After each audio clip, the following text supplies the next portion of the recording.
Baik, bismillahirrahmanirrahim. Assalamualaikum warahmatullahi wabarakatuh. Perkenalkan, nama saya Suci Fitriani Jumadi, NIM 518012, Program Studi Pendidikan Matematika Semester 6, Fakultas Keguruan dan Ilmu Pendidikan Universitas Muhammadiyah Bone. Pada kesempatan kali ini, di dalam video ini saya akan sedikit memaparkan salah satu materi dari mata kuliah Matematika Ekonomi, yaitu fungsi penawaran. Sebelum masuk pada pembahasan fungsi penawaran itu sendiri, kita terlebih dahulu mengetahui apa sih sebenarnya ilmu ekonomi itu. Nah, ilmu ekonomi itu adalah ilmu yang mempelajari perilaku manusia dalam memilih dan menciptakan kemakmuran. Inti dari masalah ekonomi adalah adanya ketidakseimbangan antara kebutuhan manusia yang tidak terbatas sebagai alat pemuas kebutuhan yang jumlahnya terbatas. Permasalahan itu kemudian menyebabkan timbulnya kelangkaan. Beberapa orang menganggap bahwa ilmu ekonomi dimulai dan diakhiri dengan hukum permintaan dan penawaran. Jelas bahwa anggapan ini terlalu mengandalkan ilmu ekonomi satu seksi atau ilmu ekonomi 1 menit. Akan tetapi, hukum yang dikenal dengan hukum penawaran dan permintaan memang merupakan bagian yang terpenting dalam pemahaman kita mengenai sistem pasar. Pertama, kita perlu mengetahui apa saja yang mempengaruhi penawaran komoditi tertentu.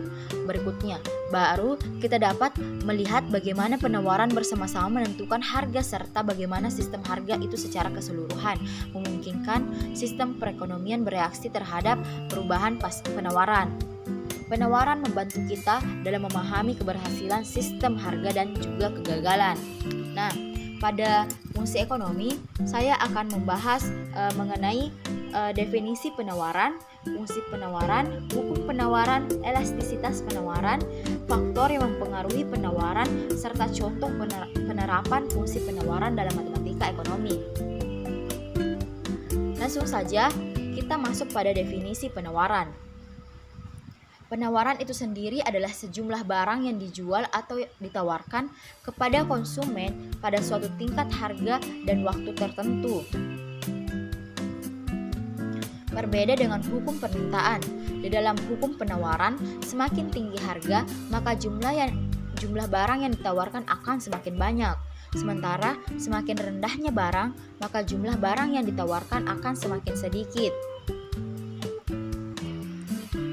Nah, kita masuk pada fungsi penawaran, di mana fungsi penawaran itu ada 3. Yang pertama, dalam sebuah penawaran terdapat suatu fungsi yang menunjukkan hubungan antara harga barang atau jasa yang ada di pasar dengan kuantitas penawaran yang ditawarkan oleh seorang produsen.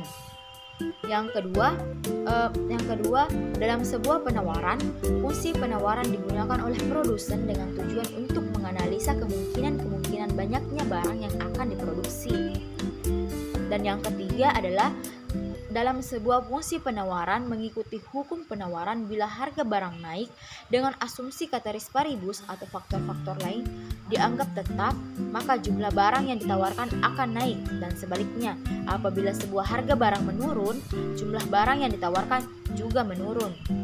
Nah, kita masuk pada hukum penawaran, di mana dalam sebuah hukum penawaran menunjukkan keterkaitan antara jumlah barang yang ditawarkan dengan tingkat harga, dan dengan demikian bunyi hukum penawaran adalah apabila semakin tinggi harga, maka semakin banyak jumlah barang yang bersedia ditawarkan, dan sebaliknya, semakin rendah tingkat harga, semakin sedikit jumlah barang yang bersedia ditawarkan. Hukum ini menunjukkan wujud hubungan positif antara tingkat harga dan kualitas barang yang ditawarkan. Hal ini disebabkan karena harga yang tinggi memberi keuntungan yang lebih kepada produsen. Jadi produsen akan menawarkan lebih banyak barang. Harga yang tinggi menyebabkan produsen berpendapat barang tersebut sangat diminta oleh konsumen, tetapi penawarannya kurang dipasarkan. Nah, kita masuk pada sub pembahasan elastisitas penawaran, di mana elastisitas itu sendiri adalah pengaruh perubahan harga terhadap jumlah barang yang diminta atau yang ditawarkan.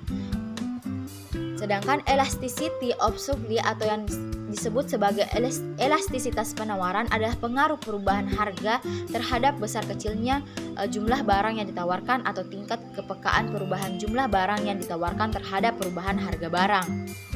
Namun, adapun yang dimaksud koefisien elastisitas penawaran adalah angka yang menunjukkan perbandingan antara perubahan jumlah barang yang ditawarkan dengan perubahan harganya. Dan besar kecilnya koefisien elastis penawaran dapat dihitung dengan rumus sebagai berikut. ES sama dengan gradien Q per gradien P dikali P per Q, atau persen gradien Q per persen gradien P, di mana gradien Q itu sendiri adalah perubahan jumlah penawaran, sedangkan gradien P itu sendiri perubahan harga barang, dan P adalah harga barang mula-mula dan Q jumlah penawaran mula-mula, sedangkan ES adalah elastisitas penawaran. Nah, sekarang kita masuk pada pembahasan yang kelima, yaitu faktor yang mempengaruhi penawaran, di mana yang pertama itu ada biaya produksi dan teknologi yang digunakan. Jika biaya produksi atau pembuatan suatu produk sangat tinggi, maka produsen akan membuat produk lebih sedikit dengan harga jual yang mahal. Ini terjadi karena produsen takut produk tersebut tidak laku terjual dan produk tidak mampu bersaing dengan produk lain sejenisnya. Yang kedua, tujuan perusahaan. Perusahaan yang bertujuan mencari keuntungan sebesar-besarnya akan menjual produknya dengan keuntungan yang besar sehingga harga jual jadi tinggi. Yang ketiga, pajak. Pajak yang naik akan menyebabkan harga jual jadi lebih tinggi. Karena dengan naiknya pajak, maka biaya yang dikeluarkan oleh produsen atau perusahaan terhadap produk yang diproduksi akan naik, sehingga produsen atau perusahaan tersebut mau tidak mau harus menaikkan harga jual kepada konsumen. Yang keempat, ketersediaan dan harga barang pengganti atau pelengkap. Jika ada produk pesaing sejenis di pasar dengan harga yang murah, maka konsumen akan ada yang beralih ke produk yang lebih murah tersebut, sehingga jadi penurunan permintaan. Akhirnya penawaran pun dikurangi oleh produsen dikarenakan produk tersebut tidak begitu laku di pasaran. Yang kelima, prediksi atau perkiraan harga di masa depan. Ketika harga jual akan naik di masa mendatang, perusahaan akan mempersiapkan diri dengan memperbanyak output produksi dengan harapan bisa menawarkan atau menjual lebih banyak produknya ketika harga naik akibat berbagai faktor ekonomi. Nah, sekarang kita sampai pada pembahasan terakhir di materi fungsi penawaran, yaitu contoh penerapan fungsi penawaran dalam matematika ekonomi. Bisa kita lihat atau bisa kalian lihat pada slide yang telah saya sediakan.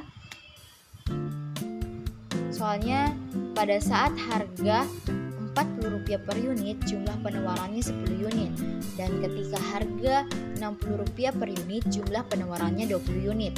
Tentukanlah fungsi penawarannya. Setelah kita mengetahui P1, P2, Q1 dan Q2-nya, nah, ditanyakan adalah QS-nya.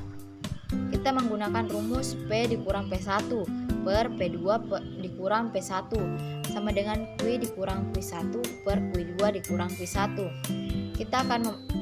Setelah itu kita masukkan P1-nya 40, P2-nya 60, Q1-nya 10, Q2-nya 20. Setelah mengerjakannya sesuai dengan langkah-langkah yang ada pada slide, pasti kita mendapatkan hasil Q sama dengan min 10 ditambah 0,5 P, atau P sama dengan 20 ditambah 2 Q. Jadi fungsi penawarannya adalah QS sama dengan min 10 ditambah 0,5 P, atau PS sama dengan 20 ditambah 2 Q. Mungkin cukup sekian yang dapat saya paparkan dari salah satu materi mata kuliah matematika ekonomi, yaitu fungsi penawaran. Lebih dan kurangnya mohon dimaafkan. Dengan ucapan wallahul muwaffiq ila aqwamit thariq. Wassalamualaikum warahmatullahi wabarakatuh.